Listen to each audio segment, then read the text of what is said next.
Welcome back. It's gonna cut us in half. And lessons from the tortoise. All today on the Use Your Head podcast.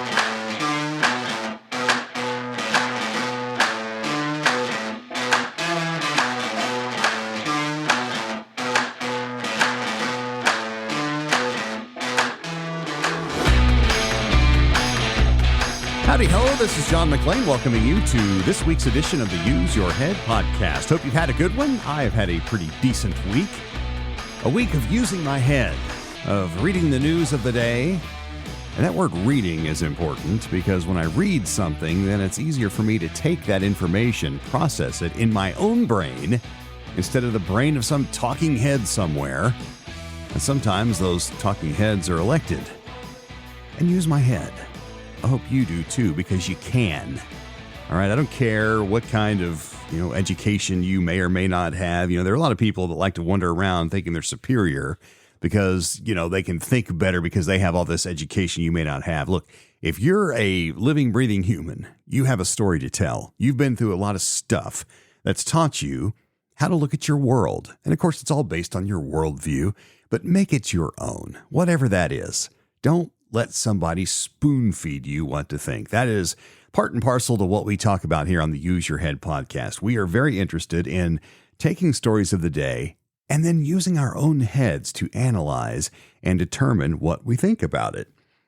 We take several topics every week, usually 3, and that will be the case this week in this 11th episode of our first season. Thanks for listening wherever you are. We're located on many platforms all across the internet, and I'm excited to tell you that here in the next couple of weeks, we'll have our webpage all set to go. We'll have our address. Everything will be connected. For right now, you can get in touch at john@useyourheadpodcast.com. That's john@useyourheadpodcast.com. I'd love to hear from you if you have a show idea or a comment on a previous show, or if you'd like to take issue, you'd like to disagree, you think I'm off base. I'd love for you to use your head on this show and let me know what you think. Again, the address, john@useyourheadpodcast.com.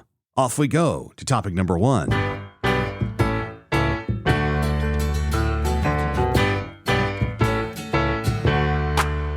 Welcome back. Sounds like a friendly sentiment, doesn't it? Well, it's not being received like that from some people who are being told, welcome back. Here's a story from CBS News from Megan Cerullo.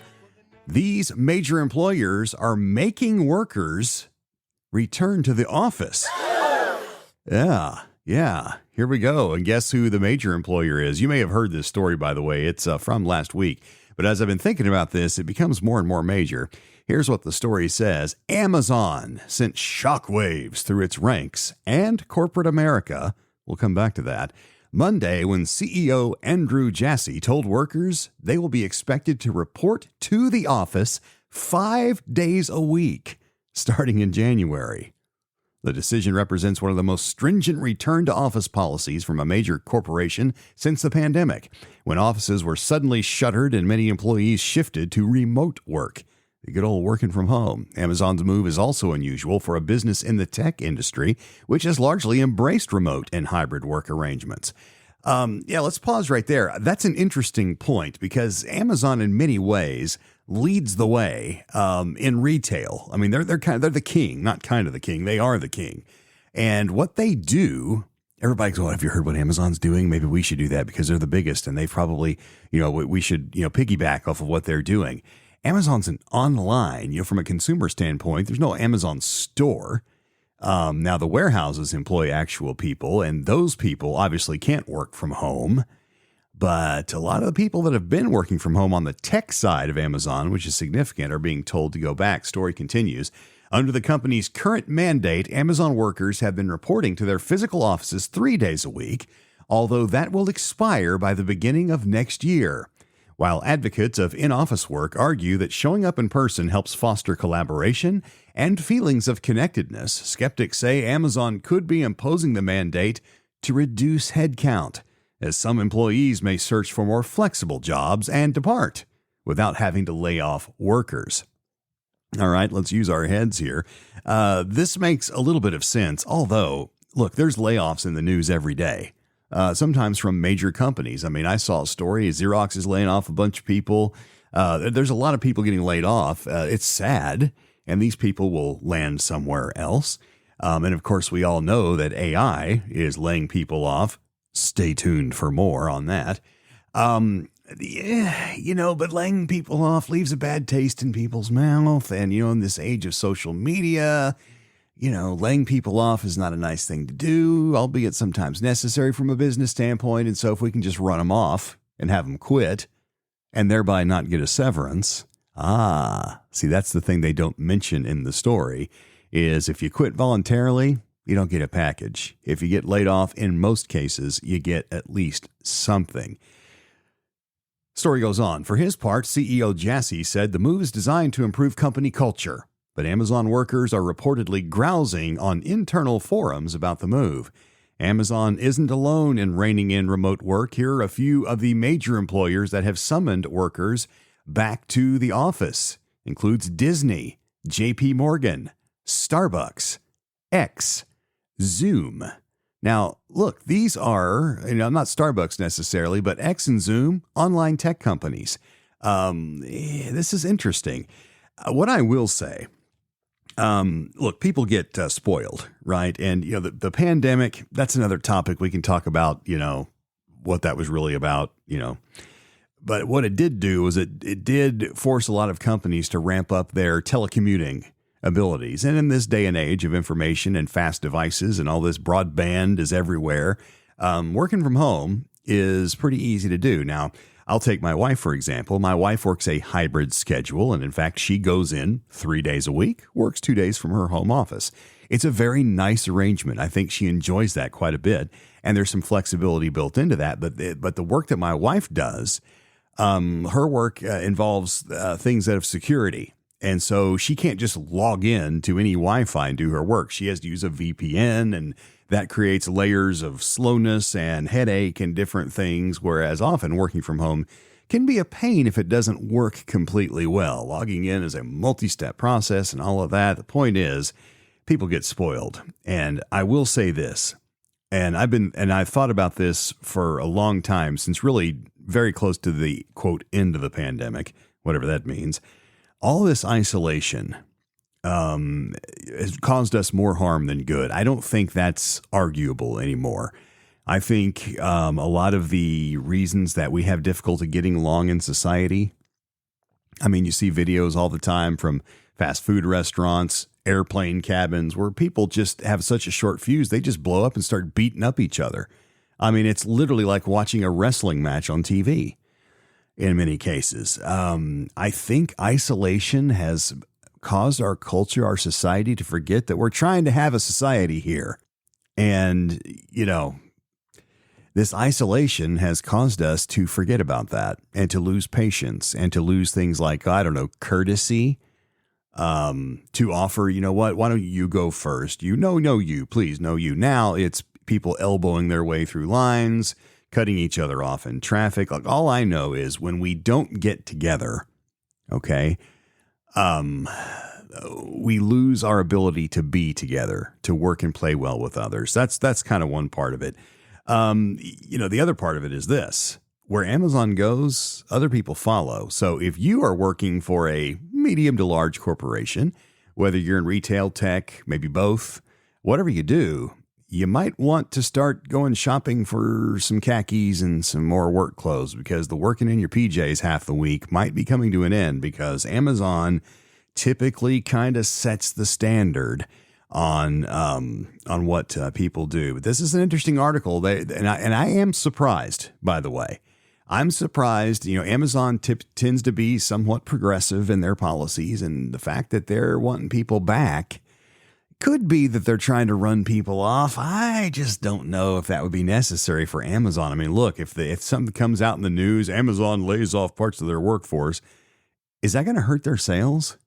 I don't think that's going to change the fact that most Americans are extremely lazy and they love to have unlimited selection and next day delivery to their doorstep. I think Amazon's going to be fine. But it's interesting. They're going back to work. Welcome back, employees.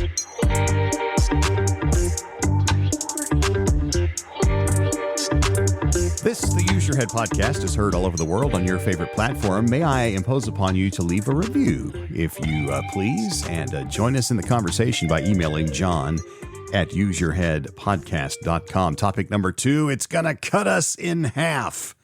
It's very scary. Here's an article from fastcompany.com from Nelson Lim. As artificial intelligence reshapes business at breakneck speed, offices are awash in a new anxiety. Are the algorithms going to replace our jobs? Okay, let's pause right there. Mr. Lim, this is not a new anxiety, all right? And I don't consider myself, a super connected part of the media by any stretch. I'm just a guy, going through life and reads a lot and thinks for myself, uses my head. This has been an anxiety about AI for a long time. Now, a long time is relative in this day and age. A long time is 6 months, but at least 2 years. This has been an anxiety. Are the algorithms going to replace our jobs? It's beyond anxiety. The answer is yes. So we continue with the article. And this AI-driven panic is more than sporadic water cooler chatter. The 2024 Work in America survey by the American Psychological Association reveals that 41% of workers are concerned about AI taking their jobs. Among millennial and Gen Z workers, who are more likely to use AI on the job, a more startling 50% are worried. That's right, the workers most engaged with AI feel more threatened by it. For business leaders eager to harness AI's potential, this anxiety cannot be ignored. Successful leaders address AI panic head-on and are empathetic to workers' concerns. This approach isn't necessary just because it is the right thing to do. It's essential for sustaining a company's success and fostering a sense of optimism about the future. All right, this is interesting here. Check this out. The AI revolution is already underway. Yes, we know. Use of generative AI by organizations shot up from 33% in 2023 to 65% earlier this year. So doubled in a year, according to a global survey by McKinsey. And in 2023, the World Economic Forum estimated that automation will lead to 26 million fewer jobs by 2027. But in the rush to embrace innovation and increase productivity, companies risk creating a climate of fear that could undermine any progress. All right, we're going to stop right here because this is really nothing new, but there are a couple things in this article that stuck out with me. All right. I use my head, and the first thing that this last little bit that I read, the World Economic Forum, all right, is estimating, what did they say, 26 million fewer jobs in 2027. Okay, they're happy about that. They just are. Okay, we'll come back to that. But I wanted to mention that up front. All right, first of all, look, there are those in the world who, for their own evil intent, want humans to be unemployable because people that can't go out and use their noodle or their hands or their feet, use their God-given ability to earn a living, if they're not able to do that because their skills are no longer needed because they've been replaced by some stupid machine, they're dependent. All right. Unless they can retool, and typically because they probably haven't saved any money, they're going to have to do it overnight. They're going to become dependent. And that's exactly what the World Economic Forum wants. All right. They don't want human beings running the show, except for their little elite club, you see. And so a lot of this AI, okay, is designed by these big tech companies, okay? And yes, I'm pointing fingers, but I'm not pointing them specifically at certain people. In general, there is a movement afoot to de-emphasize the necessity of human work. Because if you do that, the one thing that doesn't change is humans need to what? Eat. And they need shelter. And they need basic medical care. And that costs money. And so what's going to happen here is what we see is we see these places like the World Economic Forum. And listen, if you're not familiar with WEF, these people that meet in their little enclave, and this is a frightening organization filled with people that have a lot of very bad ideas about the way the world ought to look. And let me tell you something, average Joe, in the same boat with John, Average Joe, Average John, I guess. The future does not include us. Okay.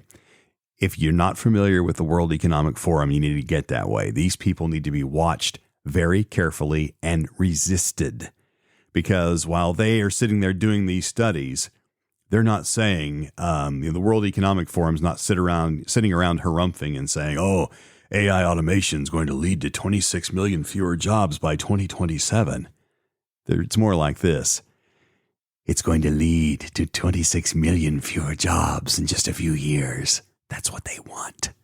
Because then we're going to have to come to them with our hands out because our kids are hungry. Okay? Watch this very carefully, all right? Yes, employees are freaked out. They should be, all right? Because if computers are coming for their jobs and it's not just a science fiction fear, it's happening. And this article here, which, by the way, was just put out a few days ago, makes it sound like this is all just new. It's like, oh my goodness, what's going on? This has been going on. And there are people that have had to hit the road already because they're being replaced. All the while being told, well, this is not designed to replace you. This is designed to enhance your work, to make you more efficient. And we're hearing from employees left and right, including the employees that work on this stuff, that's not what's happening. What's happening is they're being replaced. They're being devalued. And some of them are being put out on their ear. 26 million fewer jobs by 2027. They're not sorry. They're not. This is a designed thing that is going on to make people dependent so that we have to come to them to survive. This is a bad, bad thing. And a lot of people are saying, you know what? I'd rather not dig my own grave. Thank you very much. And so they're starting to speak out about this. Interesting stuff. I, for one, will never put a shovel in my hand and dig my own grave. I hope you'll use your head and say the same thing.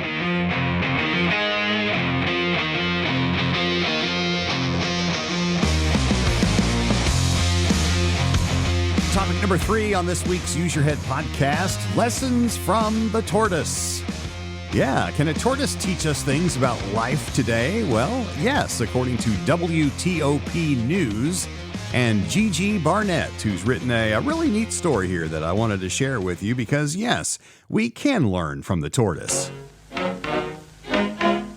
Well, may the best man win. Stephanie O'Day used to write top-selling slow cooker cookbooks. That was until speedy multi-cookers hit shelves. I got fired, O'Day said, with a chuckle. Then I had this out-of-body voice say, hey, Steph, just because you can do something fast doesn't mean you should. So she started doing more slow living. This article, by the way, is called How to Use Slow Living to Handle the Hustle of Everyday Life from Gigi Barnett from WTOP News. It's a fast-growing movement, the article continues, that promotes a slower, attentive approach to life and decision-making. Her new book, called Slow Living, Cultivating a Life of Purpose in a Hustle-Driven World, details how to get started. Go, go, go doesn't mean you're actually being more productive, she said. But when you take the time to slow down and purposefully plan your day and your life, you'll end up meeting and even exceeding your goals, but in a sustainable way. She said beginning slow living starts with decluttering. That includes the decision to say no to the greedy demands of a stuffed calendar. So she's talking about decluttering your calendar app. Cut out what isn't working, she said. This could be the physical clutter in the house because the more you have, the more anxious you are because you're always trying to mentally inventory your things. Really decide what's feeding your soul. I like this. I really do. It goes on. Slow living picked up steam during the COVID-19 pandemic when the pace of life had suddenly slowed down, forcing many people to scrutinize nearly everything, including relationships, careers, and health goals. But the push to live slowly hasn't stopped. O'Day's book is filled with acronyms to help people easily practice the lifestyle, she said. For example, many people struggle with slow living as the anxiety linked to missing an interesting event, also called fear of missing out, or FOMO for short, kicks in. O'Day has a creative way to encourage people who choose slow living. I rewrote FOMO, she says. So it's not fear of missing out. It's figure only myself out, she said. It's really going within and asking, is this serving me? Is this really what I want? It's okay to say no and feel uncomfortable.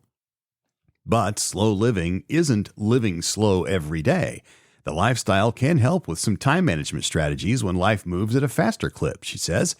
2 tips that work well for her are preparing for events the night before and using timers in the moment. I'm a huge fan of timers and setting yourself up for the next day, she said. It's doing things that you know from experience work and consistently following through.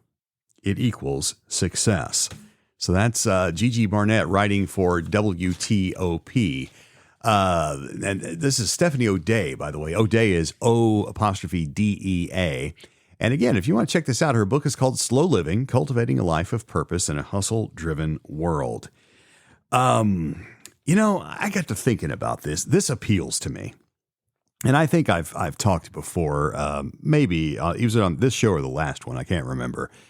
I often, I live in Dallas, Texas, and, Dallas, Texas is a big city, filled with ambitious people driving way too fast to work way too many hours to pay for a lot of stuff they can't afford. And it is the classic hamster wheel rat race. And I see people every day burning themselves to a cinder to chase the good life, so they can get the latest, greatest car with the latest, greatest tech and the latest, greatest phone and the latest, greatest gigantic TV that's the size of a football field. And they got to have the latest, coolest this and the best, clothes and purse and shoes and all this stuff. Okay. And look, I'm not Amish. All right. I have stuff that I think's neato. And, people might come and see my guitar collection and think I'm nuts. Perhaps I am. But there are many times when I look at life in 2024 and I think, you know what, wouldn't it be cool to slow down?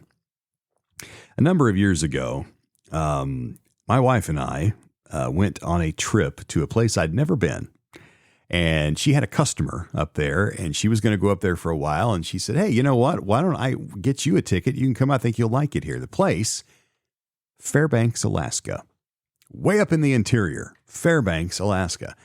And I thought, you know what? Yeah, I could get away. And so I took some time off, got on a plane. We went up there. And the first thing I noticed as soon as my feet hit the ground is life moves so much more slowly there. I don't think I encountered a single vehicle driving faster than 35 miles per hour the whole time I was there. And that's a metaphor for the lifestyle that they lead there. It is a slower paced, and yet not lazy. People there work very hard. They accomplish things. They have a university. There's a couple of military bases there. But there's just a sense that, you know what? If I drive 10 miles per hour slower, I'm still going to get there on time. And that work is still going to be on my desk, or I'm still going to have that opportunity, or what have you. And it really, as we stayed there for almost a week, and I just thought, you know what, I could live here and be happy. Even though things are incredibly expensive up there, and there's, the winters, we were there in the summertime. The winters, I imagine, would be pretty rough. But the point is, there can be, no matter where you live and no matter what you do, there can be an intentional slower pace to your life, but it has to be intentional because here's where I'm going with this. When I use my head and I look at the culture is kind of like what I envision one of these bullet trains. You get on these bullet trains, your body is going to travel as fast as the bullet train says. And our culture is like that. If you engage in the culture, especially if you're young and you're just building a career, you're building a life, it's going to whisk you along. And if you don't intentionally get off at a stop once in a while and intentionally say, no, I'm going to live a slower lifestyle. I'm going to knock a couple of things off of my list this year, or this day rather, and it can build into a more annual thing. I just think that this is a very, very good piece of advice from Stephanie O'Day.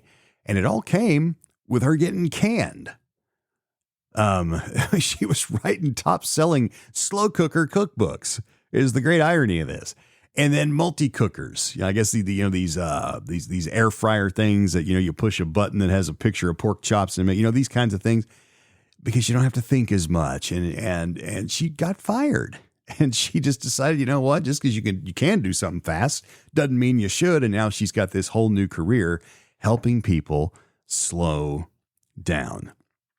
You ever been in traffic and there's somebody behind you that's riding right up your tailpipe because they're annoyed that you're not driving 20 miles over the speed limit and they want to, and you're just in their way. You're holding them back. You're holding them up, and they finally get around you and they start weaving through traffic up there. And you're going, they're going to hit somebody.